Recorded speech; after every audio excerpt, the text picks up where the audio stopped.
জুলাই গণঅভ্যুত্থানের সময় রাজধানী চাংখারপুর এলাকায় সংঘটিত আনাজ সহ ৬ জনকে হত্যার ঘটনায় মানবতা বিরোধী অপরাধের মামলার সাক্ষ্য গ্রহণ চলছে।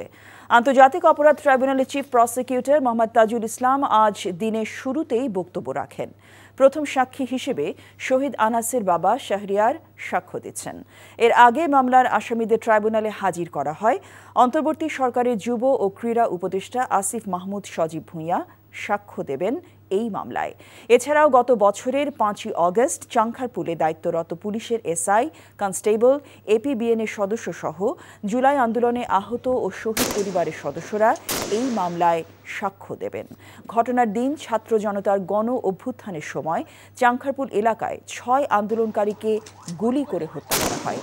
এতে শাহরিয়ার খান আনাস, শেখ মাহদি হাসান জুনায়েদ, মোহাম্মদ ইয়াকুব, মোহাম্মদ রাকিব হাওলাদার, মোহাম্মদ ইসমামুল হক এবং মানিক মিয়া শাহরিক নিহত হন। বান্ডেল থাকলে প্রতি সেনমানিতে টাকা বাঁচবে। বিকাশ সেনমানি বান্ডেল কিনে জিতুন প্রতি লেনদেনে। এ বিষয়ে আরও জানতে সরাসরি যাচ্ছি ট্রাইব্যুনালে। সেখানে আছেন আমাদের স্পেশাল করেসপন্ডেন্ট হাসান জাভেদ। জাভেদ, মামলার কার্যক্রম কোন পর্যায়ে আমাদেরকে জানাবেন?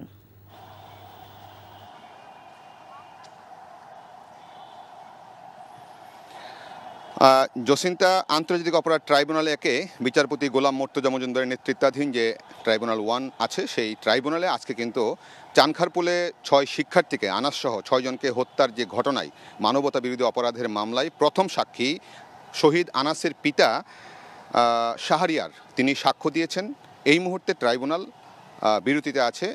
ঠিক 2:30টায় আবার ট্রাইব্যুনাল বসলে পরে ওনাকে জেরা করবে আসামি পক্ষের আইনজীবীরা। জেরা কিছুটা শুরু হয়েছিল। তা আনাসের বাবা তার সাক্ষ্যে বলেছেন কিভাবে তার ছেলেকে, এই 17 বছরের শিশুকে হত্যা করা হয়, এবং আনাস যে একটা চিঠি লিখে গিয়েছিল আন্দোলনে যাওয়ার আগে তার মাকে উদ্দেশ্য করে, সেই চিঠির কিছু অংশ পড়ে শোনান।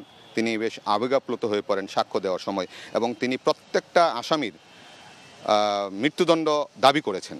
এবং তিনি একটু ক্ষোভও প্রকাশ করেন যে আসামিরা কিভাবে কাঠগড়ায় চেয়ারে বসে আছে। তখন ট্রাইব্যুনালের চেয়ারম্যান বলেছে যে যখন পর্যন্ত তাদের সাক্ষ্য প্রমাণের ভিত্তিতে দোষী সাব্যস্ত না হবে ততক্ষণ পর্যন্ত আমরা নির্দোষ ধরেই বিচার শুরু করেছি, কাজেই তারা এখানে বসবে, এটা নিয়ে আপনার চিন্তা করার প্রয়োজন নেই, আপনি আপনার সাক্ষ্য দেন। আর সকালে এই সাক্ষ্য গ্রহণের আগে যে তাজুল ইসলাম চিফ প্রসিকিউটর তিনি তার সূচনা বক্তব্য দেন, এবং সূচনা বক্তব্যে তিনি বলেছেন কিভাবে ওই দিন 5ই আগস্ট ঘটনাটি সংঘটিত হয়, পুলিশ কিভাবে নির্বিচারে গুলি করে এবং কার নির্দেশে এই গুলিটি করা হয়েছিল।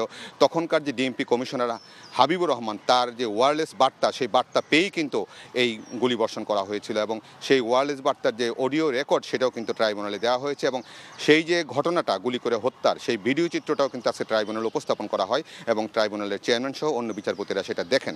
এবং তিনি বলেছেন সকল তথ্য প্রমাণ, অডিও, ভিডিও সব কিছুর মাধ্যমে প্রমাণ করা হবে এই 8 আসামি কিভাবে এই হত্যাকাণ্ডে জড়িত।